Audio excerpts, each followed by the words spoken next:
Kasama natin ngayon si Alwin Uiting. Yan. Salamat. Nabawal tanungin ng personal. Ang galing mo, James. So, umpisa natin sa ating unang personal question. Kamusta ka na? Islambok mo ha. Lambok muna tayo. Hard-hitting questions muna tayo ha. Favorite motto? Too much is never enough. Uy, ang ganda yan. Motorin ni Rems yan. Yung too much is never enough. Yan, mga tropa ka lubog ang pisngi. Ganyan. Minsan kasi yung pagiging too much, minsan nabuview as something negative. Oo. Diba? Kasi kuwari, nasa page 384 ka na, hindi ka pa nakakapili ng video mo sa Pornhub, may problema ka na. Too much na yan. Too much na yan. Gagi, kahit yung mo magre-reklamo na eh. Make up your mind! Ganun na eh, no? Ready na ako! Okay na yung kanina eh! Tigas na. Oo, di ba? Galit Ready na na galit eh. yun. Kung makakapagsalita lang yung tangina. Sige, kahit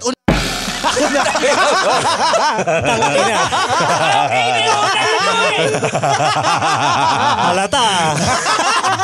Gaano ka nakatagal na artista? Start kasi ako mga 5 eh. 5 years Wow, old. 5 years old. Tangina. Commercial? Commercials. Nagko-commercial ako. Yung pinsan ko, yung unang nagko-commercial sa amin dalawa, tapos hinatak ako. Sabi, tara, mag-VTR ka. Alam, Ganyan. kung sa Hollywood ka nag-artista, sa edad na to nakakain ka na ng feet. Bakit naman? Member na siya na Scientology. Ganun sa Illuminati, di ba? Pagka sisigat ka. Akala ko po mag-audition lang ako dito. Ba't may Hindi, kasama ka na bata sa Illuminati. Anong commercial mo nun? Naalala niyo yung commercial ni Serena, Del Rimple na isa pa. Oo. Ikaw yung chicken? Gagi, hindi ko na Galing ha? Napaka-kanchi mo na. Hindi, ang fun fact nun, sa akin sa akin naka-destino yung line na isa pa ang Chicken Joy. Ganun. Nung nagra-rehearse kami, nakita ni Direk Peke si Serena na nakaupo. Sobrang cute na bata. Sabi niya, ikaw nga anak, gawin mo nga. Ganyan. Sobrang cute. So, sa kanya na pinagawa yung Noong pinagawa ba sa kanya, nandun ka sa corner? Hindi naman, wala naman. Kasi Ilang taong ka nun? putang ina mo! Sa isip mo yun, no? Sa isip mo lang. Yung mga ano ako nun, yung mga... ka kasana sa Chicken Joy! Nakatingin lang siya all throughout, no? Ako sana yung angel sa Once Upon a Time. Ako sana kasama ni Babalo sa kanil mo! Oo, actually. Yun. Kulo ko toys! Ayun, magkakasama kami doon. Okay, magkakasama doon.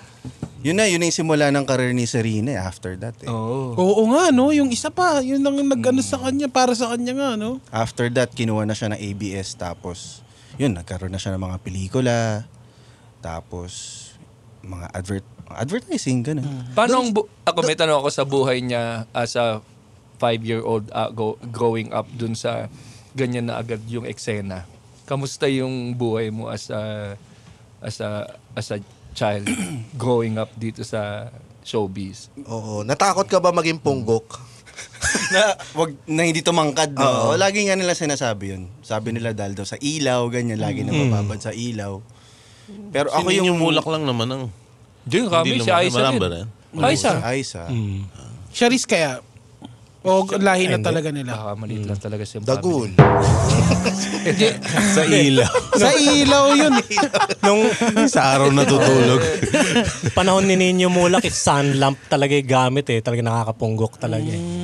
At saka yung ano din, no? Yung dahil puyat. Puyat. Sa puyat, actually yun. Kamusta yung buhay nung pagiging child actor? Masaya ba?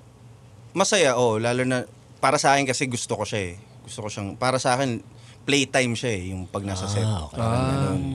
Pero ang hindi lang maiiwasan yung challenge sa pag-aaral. Yun. May pagsasabay. Paano? Kasi maapektuhan talaga eh, like yung mga absences, mga ganun. May tutor ka. Wala. Magaling kayang umarte yung mga artista pagka nagdadahilan sa teacher. Wow. Yung kunyari, masakit yung ganito. Ang Kung nagagamit sakit na po ng tiyan ko!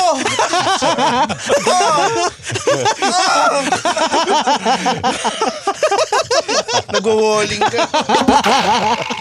Papasok na ng classroom, may dalang pancit bag ng Nanay ko namatay! May butas pa nga ako na Armalite. Dugo-dugo pa.